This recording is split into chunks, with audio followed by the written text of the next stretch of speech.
Olá, amigos, tudo bem?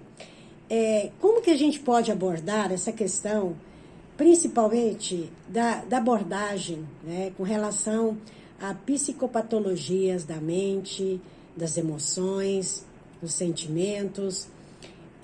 A gente tem ouvido falar que existe uma pandemia, que está acontecendo uma pandemia, principalmente com relação à depressão.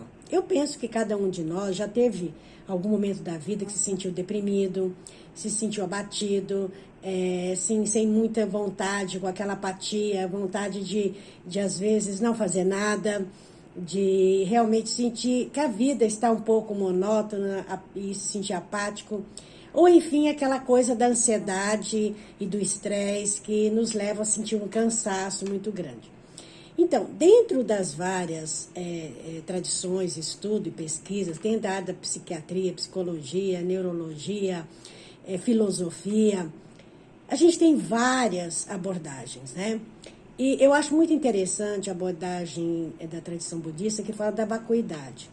Muitas vezes a gente pensa que tudo o que a gente vive é realmente algo que não possa ser mudado, transformado.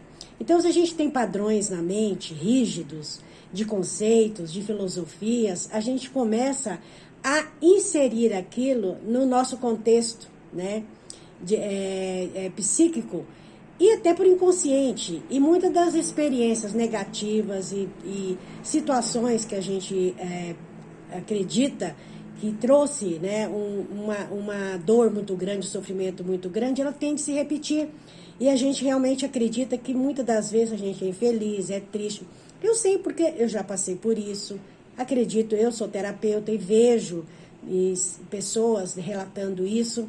Mas o que a gente não precisa, e é importante, eu acho que isso, que as meditações, principalmente com relação a essa questão da gente se conhecer melhor. Porque, para mim, a meditação, ela tem como objetivo maior é justamente conhecer o arcabouço da mente, do nosso inconsciente. Porque nós não conhecemos. Muitas das vezes a gente pensa, ou entende, ou acredita que o que a gente quer, o que a gente acredita, realmente tem a ver com um propósito de qual a gente realmente está ligado, né? E muitas vezes são crenças, são, vamos dizer, aspectos, né, sociais, culturais, que estão entronizados. Ou até mesmo problemas que a gente traz de infância, um certo trauma, a gente teve dificuldade, às vezes, de relacionamento, e às vezes a gente repete padrões, né? E isso vai trazendo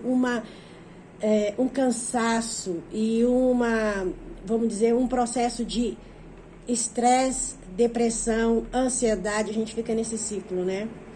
Agora, uma das coisas que eu acho assim, fundamental a gente entender, e que dentro que eu aprendi dentro da prática do budismo vajrayana, é o apego e a aversão, a dualidade. Muitas vezes a gente está apegado a determinadas coisas, sentimentos, pessoas, situações, e se a gente não consegue ter aquilo, né, você começa a ter, vamos dizer, uma situação que te leva para um outro limite, que é a aversão. A aversão do sofrimento, a aversão de não querer aceitar as coisas como são.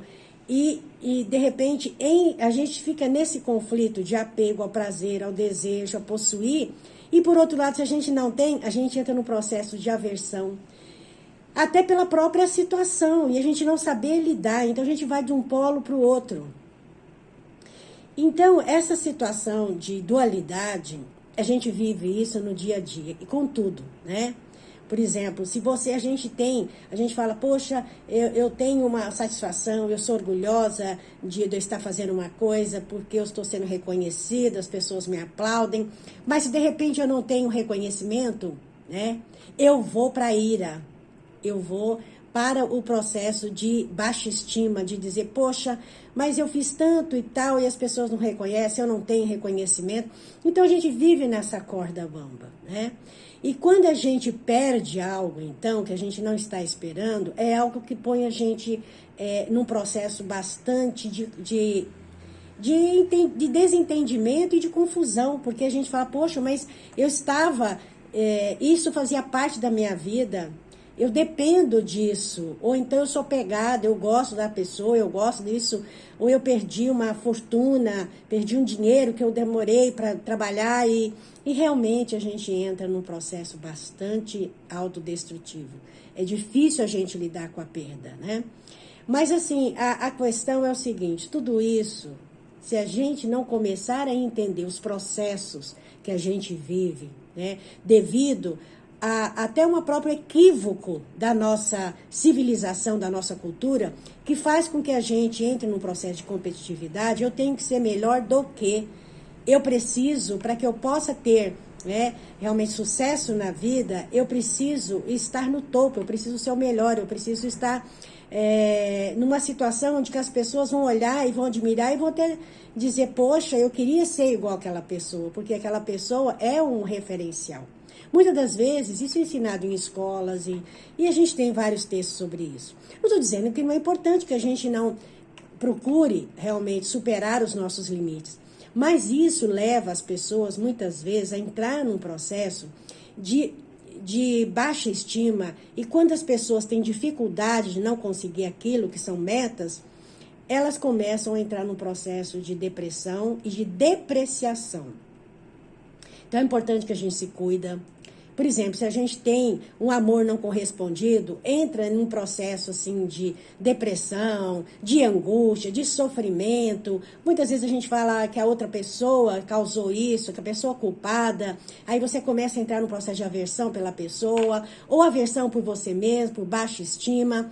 Ou se você tinha algo que você perdeu, que era muito valioso, você diz, as pessoas que fizeram isso, eu fui realmente lesada. Pode até ter acontecer. Mas nada que a gente está vivendo é algo que é aleatório, né? Então é importante que a gente procure saber realmente e entender que a nossa mente, ela capta tudo isso e coloca isso como uma realidade.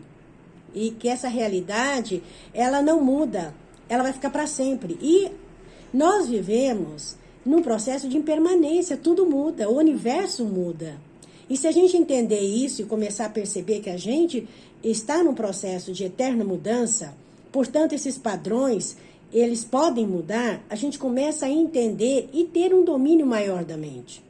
E no processo da meditação, a gente começa realmente a perceber isso. É igual andar de bicicleta. Olhar, observar seus pensamentos e deixá-los ir, né? E dizer, poxa, esse pensamento não é legal, não quero ele para mim, eu vou deixar. Cada vez mais que a gente vai fazer esses exercícios, a gente vai começar a mudar o nosso arcabouço, né, de padrões de conhecimento. É isso aí, gente. Tchau, tchau. Namastê.